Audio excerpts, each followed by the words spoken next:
Welcome to DK Reads a Freakin' Book. Chapter 8 in the book I, Jedi by Michael Stackpole. If you're just joining us, stop. Go back to Chapter 1. Do not collect Go and don't pass $200. You fool. Anyway, let's check in with our good friend Corin Horn and see what that old boy is up to in space. With Ural in the co-pilot seat beside me, I flicked on the Lambda-class shuttle's descent warning indicators, then angled the ship into the atmosphere of Yavin 4's jungle moon. We were coming in on the night side of the moon. Its rotation had it facing away from the star at the center of the system, but it faced the day side of a gas giant around which it orbited. This meant we had a fair amount of reflected orange light by which to make our approach. It's kind of fun. I looked over at the Gand and smiled. I appreciate your letting me drive this thing down. Oral's mouth parts opened. I understand you will not be flying while you're here. Yeah, Whistler is not happy about being left behind in Coruscant, but Master Skywalker wants to minimize the distractions here. It makes sense, and I'll be far too busy to be taking flights. And Whistler should have plenty to do reviewing all reports of the invids and pulling a criminal activity analysis for me. I will see to it that Whistler is taken care of. Thanks. The controls bucked a bit beneath my hands as we hit some turbulence coming down through the atmosphere. The jungle moon had fairly humid air, which, if the documents I'd read were accurate, remained fairly stable except in the transition from day to night and vice versa, when the cooling and warming took effect. I maintained control as we dropped down through the thin canopy of clouds. Luke Skywalker appeared between us and pointed dead ahead. There it is. Bring us down on this side. As ordered. I glanced over at him. You want to strap in, sir? As smooth a ride as you're giving us? He patted my shoulder. I will if it'll make you feel better. No reason to have more variables in play than I really need. I cut the throttle back and began to boost the power on the repulsor lift coils. Stand by to retract wings on my mark and lower landing gear. Ural leaned forward, his fingers poised to flip the appropriate switches. As ordered. I watched the altimeter slowly scroll down and pulled the shuttle's nose up in a slightly better glide path. The jungle's thick foliage looked like mottled carpeting, with the occasional giant tree spiking upward. Further on, the great temple, a squared-off, pyramidal stone structure, loomed like an alien creature amid the greenery. I'd seen images of that structure for years, first in Imperial news hollows, and later in every history of the victorious rebellion ever made. It looked impressive in the holograms, but never real, and certainly not this majestic. As Ural snapped the wing switches in the up position, I throttled back to 10% of power and boosted the engine feed to the repulsor lift coils. The shuttle flew on easily, and just missed clipping some trees as we came down on the clearing on the east side of the temple. There, at the base, I saw a long, low opening of sufficient height that I could have tucked the shuttle on and inside, but a landing zone had been laid out well clear of that area. And back away from it had gathered the 24 New Republic engineers that had been present preparing the Great Temple for its new role as the home of the Jedi Academy. Ural would take them home, leaving Master Skywalker, 2 other recruits, and me behind. 9 more recruits would be following us, making the first class of the Academy an even dozen. I like this idea that they're doing the Academy here, in this momentous Star Wars location. That's pretty cool. Plus, you don't really have to pretend to imagine it. You don't have to imagine it. You can see it in the movies. That's really cool. I set the shuttle down without so much as a bump and shot Ural a wink. Haven't lost my touch, but I'm going to miss flying. I am a findsman. I will help you find your skill again, Kieran. Ural turned his chair and bowed his head towards Luke, provided Master Skywalker would not object to Kurg's doing so. The Jedi Master gave Ural a broad smile. You are welcome to hone his old skills as I hone his new ones. Ural is honored. Good. I don't want to lose my flight certification. I flipped the switch and lowered the boarding ramp. Warm, moist air immediately jetted up into the shuttle. I hit my restraining strap release and stood. Thanks, Ural. I'll see you next time you come through. Ural will be proud to have a Jedi Knight as a friend. And wingman. And wingman. The Gand settled into the pilot's seat as I followed Luke back into the passenger compartment. Luke Skywalker was slightly taller than I was, but we had similar builds. The other 2 passengers towered over each of us. Brackus stood a good 15 centimeters taller than me, and Cam Solusar another 10 centimeters above that. Brackus had the slender build and sharp features of an aristocrat. If it weren't for the haunted look in his blue eyes and the way they sunk back a bit in his skull, I would have taken him for some planetary noble out for a lark and taking on the training. Cam Solisar was really Brachus's antithesis, despite sharing his blonde coloration. Cam's hair had been cut short and a bit raggedly. The strong, blocky nature of his features was enhanced by the stubble on his cheeks and chin. His powerfully athletic build marked him as the physically strongest of us, and the seams on his face and leathery quality of flesh on his hands clued me into both of his age and the hardships he'd lived through. The fact that he already wore a lightsaber also meant that there was more to him than was easily apparent. I brought my grandfather's lightsaber with me, but I'd packed it in a small satchel loaded in the cargo bay. I didn't feel inclined to wear it yet, despite Master Skywalker's insistence that I had every right to do so. Until I had more training, it was little more than a tool, and I felt it deserved to be more. We grabbed our bags from the pile of supplies the engineers had unloaded, and Luke led us away to the area where the engineers had awaited our arrival. I waved at Ural as the boarding ramp retracted and the shuttle took off again. Ural piloted the shuttle out in a grand circle around the Great Temple, then shot off around to the moon's day side, vanishing from sight as if swallowed by the forest. Luke let his black cloak slip back from his shoulders as he opened his arms. "Welcome to Yavin 4. This will be your new home. I wanted the three of you to be the first students here because all three of you have a greater understanding of what we'll be doing here. Your foundation means you'll progress more quickly. Therefore, I may ask you to perform extra duties, like helping other students." He nodded toward Cam. Cam's father, Rannik Solisar, was a great Jedi Master. Cam studied under him, became a Jedi Knight, then was co-opted by the Empire. He became one of the Emperor's dark side warriors, but has rejected the dark side. Muscles bunched at the corner of Cam's jaws. Master Skywalker was able to touch the foundation my father had laid down in me. I now serve him. Luke pointed a hand toward the other man. Brachus here was discovered by the Empire to be Force-sensitive. They trained him to use his abilities, using him largely as a spy. They held the threat of destroying his family over his head to make him comply with their wishes. He's here to learn how to use his abilities for the benefit of other living creatures. Brachus gave us a weak smile, but offered no comment. Luke shifted his attention to me. Kieran Halcyon's grandfather was a Jedi who died in the Clone Wars. Kieran's family has a strong Jedi tradition, and he is here to reclaim it. As you have seen, he's also a skilled pilot and has had training that I think will be useful as we go along. Cam offered me his hand, so I shook it, and Brachus and I exchanged nods. Master Skywalker started walking toward the Grand Temple. There are 5 levels of the structure here, 6 if you want to count the observation level at the top. This lowest level, the one beneath the ground floor, was something the Rebellion put in for storage and servicing of our fighters. The main floor houses the flight operations area, as well as some living quarters. The 2 levels above that were used by the Rebellion as the base command center and the combat operations center. These levels are most of what we will use, but they have only some basic computer, training, and library facilities. Their value comes to us from student housing and what will serve us for a meal hall. The highest level here is the Grand Chamber, which I have left alone. He smiled carefully. I thought I would allow you to choose your own quarters and get some rest. We can continue orientation tomorrow. I raised a hand. I have a few questions if you don't mind. Certainly. Are we going to be using coordinated galactic time here, or are we going to just work on Yavin's normal day? The moon's rotation is slightly faster than that of Coruscant, so keeping on the galactic scale will put us out of sync with the planet. The Jedi Master hesitated for a moment, his blue eyes reflecting the sky's orange highlights. With your training, time will very much become subjective. I will teach you Jedi refreshing techniques, so your need for sleep will change. Worrying about time might create pressure on the students. I don't want that. I frowned. But if we don't have a coordinated sense of time here, how will we know when our watches begin or end? Luke regarded me quizzically. Why would we need to stand watch? I wanted to answer that if something like Thrawn wanted to show up with an Imperial fleet to raise the planet, warning would be a good thing. Of course, all the warning in the world about a fleet coming to attack would be useless since we don't have any ships here to let us evacuate. There was then absolutely no practical reason to have folks stand watch, so I fell back on the reasons given for such things at Corsac Academy.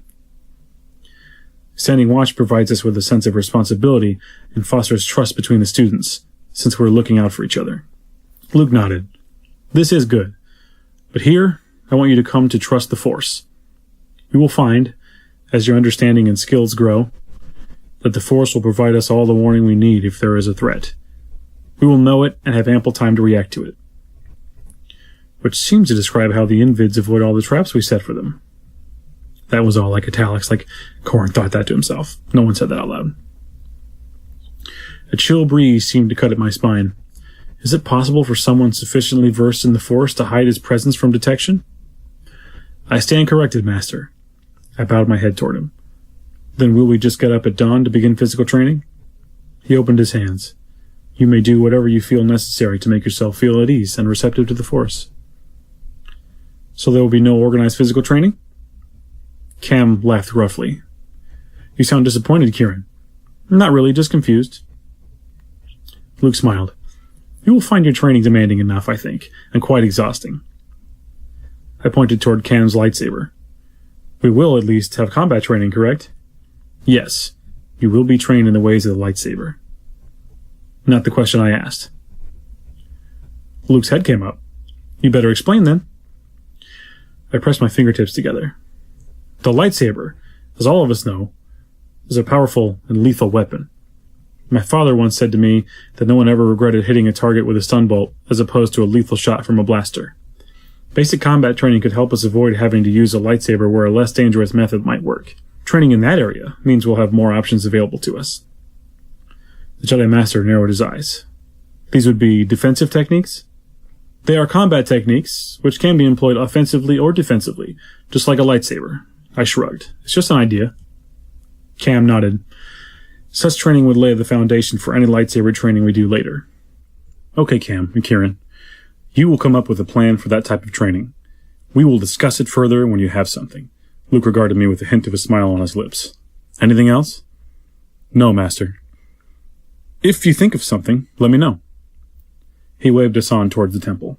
Now, find yourselves quarters.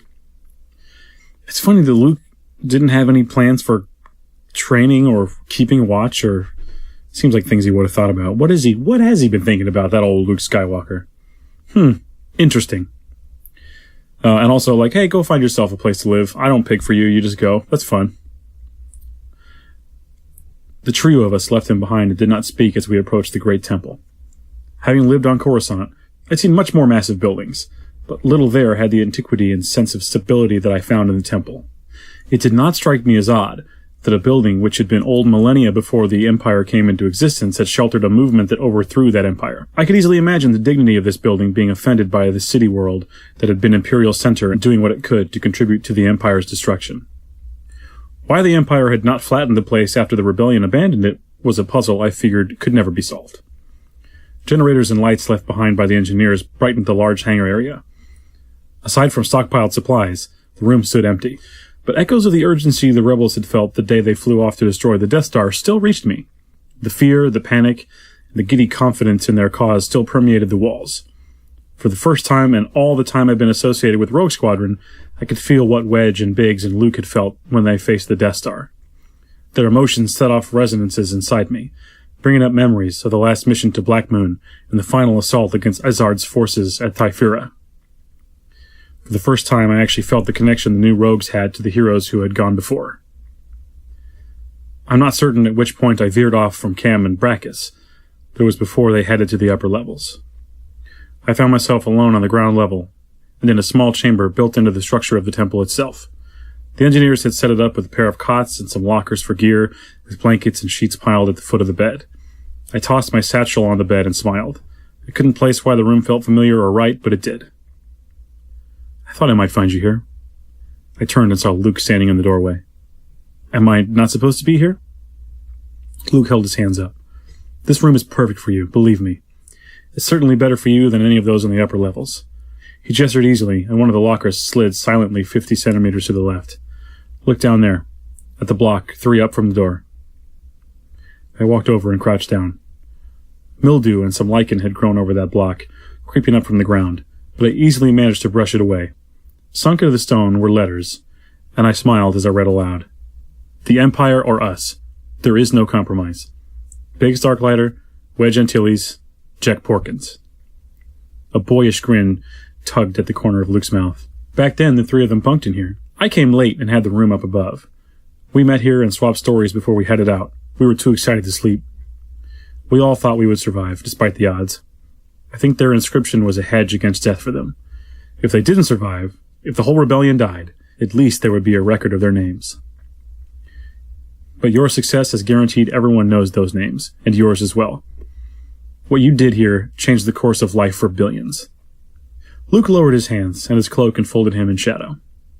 What we will do here, now, will change the lives of billions. I straightened up and turned back toward him. I want to apologize for my questions. You're a Jedi Master, and I'm here to learn. I did not mean to show you any disrespect. No offense taken. Your questions were valid, but you based them on a life lived without the touch of the Force. His grin broadened somewhat. My master, Yoda, thought me impatient and impossible to train. You fare much better in that regard. You do tend, by nature, to think too much, to be suspicious. This could be a problem. Suspicion raises walls, allows fear to grow. That can interfere with your ability to use the Force. I nodded. Then, at the risk of making you worried about me even more, I need to ask you another question. Please. You mentioned that both Cam and Brackus have experiences connected with the dark side. You didn't bring the three of us in together with the intent of having me watch over them, did you? Luke adamantly shook his head. Not at all. His eyes hooded themselves in the shadow, yet pinpoints of light seemed to sparkle at their centers. During the time of the Emperor's return, I too went over to the dark side. I did so for a variety of reasons, some of which seemed to make sense at the time, and many of which still cause me difficulty. What I experienced then has given me an understanding of the dark side, which is vital to fight it. More importantly, the love of my sister and my friends drew me back. It redeemed me. Even the most foul victim of the dark side can be redeemed. By turning their backs on evil, Brackus and Cam have already begun their journey into the light. I want to help them complete that journey. Now that happened in Dark Empire, which is an awesome book. But yeah, that's a cool reference to those old other stories. If you get a chance, they're very good. There's a comic of it that's excellent. So if you're not into reading books, that's a good one to look at. Don't be so suspicious. Don't think. Feel. Your task is not to watch over them, but to learn from them. Luke's voice began to harden, and his words thundered through me. You will find, at some point, that the dark side will speak to you. It is seductive, offering you everything with little effort on your part. Learn from the lessons the others have endured, so their strength can become your strength when you face this test. I nodded slowly. I understand. The Jedi Master's face brightened. Good. Sleep well, Kieran Halcyon. What you will face in the future might not seem as difficult as destroying a Death Star, but I assure you that it is easily just as important. And that is the end of Chapter 8. That was good. So, it's been a little slow. It's been people dyeing their hair and going to dinner and, having meetings. But I think that chapter really, there were some really great things in there. I love that he instinctively goes to the room where, like, Porkins was. That's really cool. You see their names on the wall. That's awesome. I like the idea that we're setting up for the training and he's already got all these concerns about, like, well, what are we going to do and how's the training going to work, and we just don't know what's going to happen. And it's kind of setting up, I feel like, that he's going to have issues with his training, not just because of his character, because he overanalyzes and he thinks too much. They've kind of set that up, haven't they? I don't really remember what happens, so that's just my guess. And I love the line Luke says, like or Kieran says, Corrin, oh God, he says, what you did in here, changed the lives of billions. And Luke said, well, what we do here now is going to do the same thing. So that's awesome. Anyway, hope you're enjoying these. And we'll catch you in the next one. I'm really enjoying reading this, so stick with me. May the Force be with you.